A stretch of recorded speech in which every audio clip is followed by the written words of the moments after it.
ਸਤਿ ਸ਼੍ਰੀ ਅਕਾਲ ਦੋਸਤੋ, ਮੈਂ ਸਨੇਹ ਮਲਹੋਤਰਾ ਕੈਨੇਡਾ ਤੋਂ ਹਾਂ। ਬਲੈਸਿੰਗਸ ਟੀਮ ਦੇ ਵੱਲੋਂ ਮੈਂ ਸੀ ਅਰੁਣਾ ਜੀ ਦੀ ਕਿਤਾਬ ਮੈਸੇजेस ਫਰੋਮ 40 ਮਾਸਟਰਸ ਨੂੰ ਪੰਜਾਬੀ ਵਿੱਚ ਟਰਾਂਸਲੇਟ ਕਰ ਰਹੀ ਹਾਂ। ਅੱਜ ਅਸੀਂ ਸੀਤਾ ਜੀ ਦਾ ਮੈਸੇਜ ਸੁਣਾਂਗੇ। ਸੀਤਾ ਦਾ ਮੈਸੇਜ ਅਰੁਣਾ ਜੀ ਨੂੰ 7 ਮਈ 1994 ਵਿੱਚ ਰਾਤੀ 10:50 'ਤੇ ਮਿਲਿਆ। ਸੀਤਾ ਨੇ ਕਿਹਾ, ਹਾਂ ਮੈਂ ਰਾਮ ਦੀ ਪਤਨੀ ਸੀਗੀ। ਤੁਸੀਂ ਸਾਰੇ ਹਿੰਦੁਸਤਾਨੀ ਮੇਰੇ ਬਾਰੇ ਵਿੱਚ ਹਰ ਗੱਲ ਜਾਣਦੇ ਹੋ ਅਤੇ ਮੈਂ ਤੁਹਾਨੂੰ ਆਪਣੀ ਜ਼ਿੰਦਗੀ ਦੀ ਹੋਰ ਮਾੜੀ ਮੋਟੀ ਗੱਲਾਂ ਦੱਸਣ ਦੀ ਬਜਾਏ ਆਪਣੇ ਜਨਮ ਦੇ ਬਾਰੇ ਵਿੱਚ ਕੁਝ ਖਾਸ ਗੱਲਾਂ ਦੱਸਾਂਗੀ। ਮੈਂ ਖੁਦ ਆਪਣੇ ਭੌਤਿਕ ਸਰੀਰ ਨੂੰ ਐਨਰਜੀ ਨਾਲ ਬਣਾਇਆ। ਮੈਂ ਧਿਆਨ ਕਰਦੀ ਰਹੀ ਅਤੇ ਰਾਮ ਦਾ ਇੰਤਜ਼ਾਰ ਕਰਦੀ ਰਹੀ ਕਿ ਕਦ ਉਹ ਆਪਣਾ ਧਰਤੀ 'ਚ ਜਨਮ ਲੈਣ ਦਾ ਪਲਾਨ ਕਰਨਗੇ। ਮੈਂ ਇੱਕ 20 ਸਾਲ ਦੀ ਕੁੜੀ ਦੇ ਰੂਪ ਵਿੱਚ ਜਨਮ ਲੈਣਾ ਚਾਹੁੰਦੀ ਸੀ, ਕਿਉਂਕਿ ਇਸ ਉਮਰ ਵਿੱਚ ਆਤਮ ਨਿਰਭਰਤਾ ਆ ਜਾਂਦੀ ਹੈ। ਫਿਰ 5-6 ਸਾਲਾਂ ਤਾਈਂ ਧਿਆਨ ਕਰਨ ਦੇ ਬਾਅਦ ਮੈਂ ਇਹ ਫੈਸਲਾ ਲਿਆ ਕਿ 3-4 ਮਹੀਨੇ ਦੇ ਨਿਆਣੇ ਦੇ ਰੂਪ ਵਿੱਚ ਜਨਮ ਲੈ ਕੇ ਮੈਂ ਰਾਜਾ ਜਨਕ ਦੇ ਨਾਲ ਰਵਾਂਗੀ। ਮੈਂ ਕਦੀ ਵੀ ਕਿਸੇ ਗਰਭ ਵਿੱਚੋਂ ਜਨਮ ਨਹੀਂ ਲੈਣਾ ਚਾਹੁੰਦੀ ਸੀ। ਮੈਂ ਖੁਦ ਨੂੰ ਪ੍ਰਕਾਸ਼ ਵਿੱਚੋਂ ਬਗੈਰ ਗਰਭ ਵਿੱਚ ਆਏ ਸਰੀਰ ਬਣਾ ਕਰ ਸੀਤਾ ਨੂੰ ਇੱਕ ਖਾਸ ਰੂਪ ਵਿੱਚ ਪੇਸ਼ ਕਰਨਾ ਚਾਹੁੰਦੀ ਸੀ। ਇਹ ਇੱਕ ਬੜੀ ਹੀ ਖਾਸ ਅਤੇ ਜ਼ਰੂਰੀ ਚੀਜ਼ ਹੈ ਜੋ ਹਰ ਧਿਆਨੀ ਨੂੰ ਆਉਣਾ ਚਾਹੀਦਾ ਹੈ। ਉਹਨਾਂ ਕੋਲੋਂ ਜਦ ਇਹ ਪੁੱਛਿਆ ਗਿਆ ਕਿ ਇੱਕ ਐਨਲਾਈਟਨ ਮਾਸਟਰ ਦੇ ਤੌਰ 'ਤੇ ਸੀਤਾ ਦੇ ਜੀਵਨ ਦੀ ਸਾਨੂੰ ਕੀ ਸੀਖ ਹੈ, ਤਾਂ ਸੀਤਾ ਨੇ ਕਿਹਾ ਕਿ ਮੇਰੀ ਜ਼ਿੰਦਗੀ ਦਾ ਇੱਕੋ ਇੱਕ ਮਕਸਦ ਸੀਗਾ, ਆਪਣੇ ਪਤੀ ਦੇ ਨਾਲ ਅਤੇ ਉਹਨਾਂ ਦੀ ਮਰਜ਼ੀ ਦੇ ਮੁਤਾਬਿਕ ਜੀਣਾ। ਤੁਸੀਂ ਹੈਰਾਨ ਹੋਵੋਗੇ ਕਿ ਇਹ ਕਿਸ ਤਰ੍ਹਾਂ ਕਿਸੇ ਇਨਸਾਨ ਵਾਸਤੇ ਸੰਭਵ ਹੈ। ਅਤੇ ਸੁਣੋ, ਇਹ ਸੰਭਵ ਹੈ ਅਤੇ ਜਦ ਤੁਹਾਨੂੰ ਇਸ ਦਾ ਅਹਿਸਾਸ ਹੋਏਗਾ ਤਦ ਤੁਸੀਂ ਅਧੀਨਤਾ ਦਾ ਸਵਾਦ ਅਤੇ ਸੀਖ ਸਮਝੋਗੇ ਅਤੇ ਨਾਲ ਦੇ ਨਾਲ ਇਹ ਵੀ ਕਿ ਪਤੀ ਪਤਨੀ ਦਾ ਸਭ ਤੋਂ ਪਿਆਰਾ ਰਿਸ਼ਤਾ ਕੀ ਹੁੰਦਾ ਹੈ। ਤੁਹਾਡਾ ਜਨਮ ਜਦ ਇਹੋ ਜਿਹੇ ਸਮਾਜ ਵਿੱਚ ਹੋਇਆ ਹੈ ਜਿੱਥੇ ਬੰਦੇ ਦੀ ਹਕੂਮਤ ਚੱਲਦੀ ਹੈ ਅਤੇ ਬਜਾਏ ਆਪਣੇ ਘਰ ਪਰਿਵਾਰ ਅਤੇ ਸਮਾਜ ਦੇ ਬੰਦਿਆਂ ਨੂੰ ਮਾੜਾ ਕਹਿਣ ਅਤੇ ਬਦਦੁਆਵਾਂ ਦੇਣ ਦੇ ਬਜਾਏ ਇਹ ਸਮਝੋ ਕਿ ਤੁਸੀਂ ਇੱਕ ਜਨਾਨੀ ਦੇ ਰੂਪ ਵਿੱਚ ਜਨਮ ਇੱਕ ਨੇਕ ਜਨਾਨੀ ਹੋਣ ਦੀ ਸੀਖ ਲੈਣ ਵਾਸਤੇ ਲਿਆ ਹੈ। ਇਹੀ ਸੀਤਾ ਦੇ ਜੀਵਨ ਦੀ ਸੀਖ ਹੈ। ਹਾਂ, ਮੈਂ ਆਪਣੇ ਜੀਵਨ ਵਿੱਚ ਗੁਲਾਮੀ ਨੂੰ ਚੁਣਿਆ ਅਤੇ ਦੋ ਬੜੀ ਹੀ ਵੱਖਰੀ ਸ਼ਖਸੀਅਤਾਂ ਤੋਂ ਸਿੱਖਿਆ। ਉਹ ਦੋ ਸ਼ਖਸੀਅਤਾਂ ਨੇ ਰਾਮ ਅਤੇ ਰਾਵਣ। ਰਾਮ ਬਿਲਕੁਲ ਹੀ ਵੱਖਰੇ ਇਨਸਾਨ ਸੀਗੇ। ਉਹ ਬੜੇ ਸਮਝਦਾਰ, ਪਿਆਰ ਕਰਨ ਵਾਲੇ ਅਤੇ ਸਹਿਨਸ਼ੀਲ ਬੰਦੇ ਸੀ ਦੁਨੀਆ ਦੀ ਨਜ਼ਰਾਂ ਵਿੱਚ। ਲੇਕਿਨ ਉਹਨਾਂ ਨੂੰ ਮੈਂ ਇੱਕ ਆਮ ਬੰਦੇ ਵਾਂਗ ਗੁੱਸਾ ਕਰਦੇ ਅਤੇ ਜਿੱਦਾਂ ਕਰਦੇ ਵੀ ਦੇਖਿਆ ਹੈ।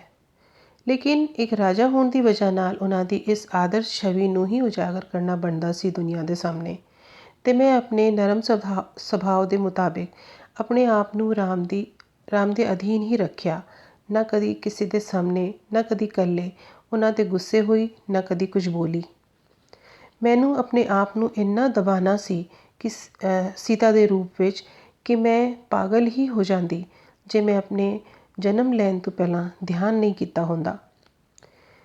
ਮੇਰੇ ਅਧੀਨਤਾ ਅਤੇ ਦਮਨ ਦੇ ਲੈਸਨ ਦੀ ਮੇਰੀ ਜ਼ਿੰਦਗੀ ਵਿੱਚ 2 ਵਾਰੀ ਪਰਖ ਵੀ ਹੋਈ। ਉਹਦੇ ਵਿੱਚ ਪਹਿਲੀ ਤੋਂ ਸੀਗੀ ਜਦ ਮੈਂ ਰਾਮ ਨੂੰ ਸੁਨਹਿਰਾ ਹਿਰਨ ਲਿਆਉਣ ਨੂੰ ਕਿਹਾ। ਇਹ ਇੱਕੋ ਹੀ ਇੱਕ ਅਤੇ ਪਹਿਲੀ ਵਾਰੀ ਜ਼ਿੰਦਗੀ 'ਚ ਮੈਂ ਰਾਮ ਕੋਲੋਂ ਕੁਝ ਆਪਣੀ ਮਰਜ਼ੀ ਦਾ ਮੰਗਿਆ ਸੀ। ਇਹ ਕਦੀ ਨਹੀਂ ਕਹਿਣਾ ਕਿ ਰਾਮ ਦੇ ਨਾਲ ਵਨਵਾਸ ਜਾਣਾ ਮੇਰੀ ਮਰਜ਼ੀ ਸੀ। ਨਹੀਂ, ਇਹ ਮੇਰਾ ਧਰਮ ਸੀਗਾ ਕਿ ਉਹਨਾਂ ਦਾ ਸਾਥ ਕਦੀ ਨਹੀਂ ਛੱਡਣਾ। ਅਤੇ ਜਦ ਧਰਮ ਅਤੇ ਫਰਜ਼ ਦੀ ਗੱਲ ਹੋਵੇ ਤਾਂ ਉੱਥੇ ਮਰਜ਼ੀ ਨਹੀਂ ਚੱਲਦੀ। ਅਤੇ ਹੁਣ ਸੁਣੋ, ਜਦ ਮੈਂ ਸੁਨਹਿਰੇ ਹਿਰਨ ਦੀ ਫਰਮਾਇਸ਼ ਕੀਤੀ ਤਾਂ ਰਾਮ ਨੇ ਬੜੀ ਮੁਸ਼ਕਿਲਾਂ ਨਾਲ ਉਹਨੂੰ ਫੜ ਵੀ ਲਿਆ। ਲੇਕਿਨ ਉਸ ਤੋਂ ਪਹਿਲਾਂ ਹੀ ਮੇਰਾ ਰਾਮ ਤੋਂ ਵਿਪਰੀਤ ਸ਼ਖਸੀਅਤ ਰਾਵਣ ਨੇ ਅਪਹਰਣ ਕਰ ਲਿਆ ਸੀ। ਰਾਵਣ ਨੇ ਬੜੇ ਸਾਰੇ ਬੁਰੇ ਕਰਮ ਅਤੇ ਬਰਬਾਦੀ ਕਰਨ ਵਾਲੇ ਕੰਮ ਕੀਤੇ ਸੀ। ਰਾਵਣ ਆਪਣੇ ਦਾਨਵ ਜਗਤ ਵਿੱਚ ਬੜਾ ਪ੍ਰਸਿੱਧ ਸੀਗਾ ਕਿ ਉਹ ਬੜਾ ਸਵਾਰਥੀ ਹੈ ਅਤੇ ਖੂਬਸੂਰਤ ਚੀਜ਼ਾਂ ਦਾ ਸ਼ੌਕੀਨ ਵੀ ਹੈ। ਅਤੇ ਮੈਂ ਸੀਤਾ ਦੇ ਰੂਪ ਵਿੱਚ ਬੇਹੱਦ ਖੂਬਸੂਰਤ ਸੀਗੀ।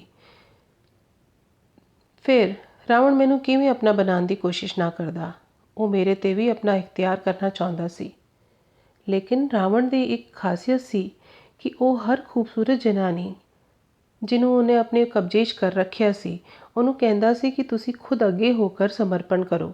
ਉਹ ਆਪ ਕਦੀ ਵੀ ਪਹਿਲ ਨਹੀਂ ਕਰਦਾ ਸੀ। ਉਸ ਨੂੰ ਰਿਝਾਉਣ ਦੀ, ਮਨਾਉਣ ਦੀ ਜਾਂ ਫਿਰ ਹੱਥ ਲਾਉਣ ਦੀ। ਕਈਆਂ ਨੇ ਤਾਂ ਆਪਣੇ ਆਪ ਨੂੰ ਰਾਵਣ ਨੂੰ ਸੌਂਪ ਦਿੱਤਾ। ਸਿਰਫ ਮੈਂ ਹੀ ਇਕੱਲੀ ਸੀ ਜਿਹਨੂੰ ਹੱਥ ਲਾਉਣ ਦੀ ਉਹਨੇ ਕਦੀ ਹਿੰਮਤ ਨਹੀਂ ਕੀਤੀ। ਆਪਣੀ ਊਰਜਾ ਨਾਲ ਮੈਂ ਇੱਕ ਘੇਰਾ ਜਿਹਾ ਆਪਣੇ ਚਾਰੇ ਪਾਸੇ ਖਿੱਚ ਲਿਆ ਸੀ, ਜਿਸ ਦੀ ਵਜ੍ਹਾ ਨਾਲ ਉਹ ਕਦੀ ਵੀ ਮੇਰੇ ਕਰੀਬ ਨਹੀਂ ਆ ਸਕਿਆ। ਲੰਕਾ ਵਿੱਚ ਵਿਭੀਸ਼ਣ ਦੇ ਇਲਾਵਾ ਇੱਕ ਹੋਰ ਵੀ ਵਿਕਸਿਤ ਆਤਮਾ ਸੀ, ਉਹ ਸੀ ਤ੍ਰਿਜਟਾ। ਤ੍ਰਿਜਟਾ ਨੇ ਆਪਣੇ ਸੁਪਨੇ ਵਿੱਚ ਲੰਕਾ ਦਾ ਵਿਨਾਸ਼ ਦੇਖਿਆ ਸੀ। ਉਹਨੂੰ ਵਿਕਸਿਤ ਹੋਣਾ ਹੀ ਸੀ, ਕਿਉਂਕਿ ਇਹੀ ਮੇਰਾ ਮਕਸਦ ਸੀ ਰਾਵਣ ਦੇ ਮਹਿਲ ਵਿੱਚ ਰਹਿਣ ਦਾ, ਤਾਂ ਕਿ ਮੈਂ ਹੋਰ ਬਾਕੀ ਰਾਖਸ਼ਾਂ ਨੂੰ ਜਾਗਰਤ ਕਰ ਸਕਾਂ। ਲੇਕਿਨ ਤ੍ਰਿਜਟਾ ਦੇ ਸਿਵਾ ਮੈਂ ਕਿਸੇ ਇੱਕ ਹੋਰ ਨੂੰ ਵੀ ਕੁਝ ਵੀ ਕਦੀ ਨਹੀਂ ਸਿਖਾ ਸਕੀ। ਇਸ ਤਰ੍ਹਾਂ ਰਾਵਣ ਇੰਨਾ ਸ਼ਕਤੀਸ਼ਾਲੀ ਹੋਣ ਦੇ ਬਾਵਜੂਦ ਵੀ ਮੈਨੂੰ ਕਦੀ ਵੀ ਹੱਥ ਨਹੀਂ ਲਾ ਸਕਿਆ, ਜਦਕਿ ਮੈਂ ਉਹਦੀ ਕੈਦ ਵਿੱਚ ਸੀਗੀ, ਮੈਂ ਉਹਦੀ ਗੁਲਾਮੀ ਵਿੱਚ ਸੀ। ਉਹ ਮੈਨੂੰ ਉਹਦੀ ਹਰ ਗੱਲ ਮੰਨਣੀ ਚਾਹੀਦੀ ਸੀ, ਉਹਦੇ ਨਾਲ ਰਹਿਣਾ ਸੀ। ਲੇਕਿਨ ਮੈਂ ਬੜੀ ਸਖਤੀ ਨਾਲ ਇਸ ਗੱਲ ਦੀ ਖਿਲਾਫਤ ਕੀਤੀ ਅਤੇ ਆਪਣੀ ਊਰਜਾ ਦੇ ਸਰੀਰ ਦਾ ਪ੍ਰਯੋਗ ਕਰਕੇ ਉਹਨੂੰ ਕਦੀ ਆਪਣੇ ਕੋਲ ਨਹੀਂ ਆਉਣ ਦਿੱਤਾ। ਇੱਥੇ ਹੁਣ ਸੀਤਾ ਆਪਣੀ ਜ਼ਿੰਦਗੀ ਦਾ ਗਿਆਨ ਦਿੰਦੇ ਹੋਏ ਬੜੀ ਖੂਬਸੂਰਤੀ ਨਾਲ ਕਹਿੰਦੀ ਹੈ ਕਿ ਤੁਹਾਡੇ ਕੋਲ ਤੁਹਾਡਾ ਜਿਹੜਾ ਦਿਮਾਗ ਹੈ ਉਹ ਸਭ ਤੋਂ ਜ਼ਿਆਦਾ ਪਾਵਰਫੁਲ ਔਜ਼ਾਰ ਹੈ। ਇਹ ਤੋਹਫਾ ਹੈ ਤੁਹਾਡੇ ਸਰੀਰ ਦਾ, ਉਹਦਾ ਇਸਤੇਮਾਲ ਕਰੋ। ਕਿਤੇ ਤੁਸੀਂ ਆਪਣੇ ਫਰਜ਼ ਪੂਰੇ ਕਰਨੇ ਨੇ, ਕਿਤੇ ਤੁਸੀਂ ਆਪਣੇ ਹਥਿਆਰ ਪਾ ਦੇਣੇ ਨੇ। ਕੀ ਸੀਖ ਲੈਣੀ ਹੈ ਇਸ ਜੀਵਨ ਵਿੱਚ, ਅਤੇ ਕਿੱਥੇ ਕਿੱਥੇ ਤੁਸੀਂ ਆਜ਼ਾਦ ਰਹਿਣਾ ਹੈ। ਆਪਣੀ ਸਾਰੀ ਸ਼ਕਤੀਆਂ ਅਤੇ ਸਹੂਲਤਾਂ ਦੇ ਸਾਧਨ ਨੂੰ ਆਪਣੇ ਜੀਵਨ ਨੂੰ ਡਿਜ਼ਾਈਨ ਕਰਨ ਵਿੱਚ ਬਹੁਤ ਸੋਹਣੇ ਤਰੀਕੇ ਨਾਲ ਇਸਤੇਮਾਲ ਕਰੋ ਅਤੇ ਬਹੁਤ ਹੀ ਖੂਬਸੂਰਤੀ ਨਾਲ ਤੁਸੀਂ ਸੁੱਖ ਨਾਲ ਆਪਣਾ ਜੀਵਨ ਜੀਓ। ਤੁਸੀਂ ਆਪਣੇ ਇਸ ਜੀਵਨ ਨੂੰ ਸਹੀ ਤਰੀਕੇ ਨਾਲ ਚਲਾਉਣ ਵਾਸਤੇ ਧਿਆਨੀ ਬਣਨ ਦੀ ਕੋਈ ਜ਼ਰੂਰਤ ਨਹੀਂ ਹੈ। ਇਹ ਤਾਂ ਤੁਹਾਡਾ ਦਿਲ ਤੁਹਾਨੂੰ ਦੱਸੇਗਾ ਕਿ ਤੁਸੀਂ ਸਹੀ ਰਾਹ 'ਤੇ ਚੱਲ ਰਹੇ ਹੋ ਕਿ ਨਹੀਂ। ਧਿਆਨੀ ਬਣ ਕਰਕੇ ਤੁਸੀਂ ਆਪਣੀ ਊਰਜਾ ਅਤੇ ਸਾਧਨ ਦਾ ਪ੍ਰਯੋਗ ਕਰਕੇ ਨਵੇਂ ਸੋਚਣ ਦੇ ਤਰੀਕੇ ਈਜਾਦ ਕਰੋ। ਇੰਨਾ ਕਹਿਣ ਦੇ ਬਾਅਦ ਸੀਤਾ ਨੇ ਜਾਣ ਦੀ ਇਜਾਜ਼ਤ ਮੰਗੀ ਅਤੇ ਕਿਹਾ, ਤੁਸੀਂ ਲੋਕੀ ਅਧਿਆਤਮ ਦੀ ਯਾਤਰਾ ਜਾਰੀ ਰੱਖੋ ਅਤੇ ਆਪਣੇ ਗਿਆਨ ਅਤੇ ਧਿਆਨ ਵਿੱਚ ਅੱਗੇ ਵੱਧਦੇ ਰਹੋ। ਧੰਨਵਾਦ ਦੋਸਤੋ।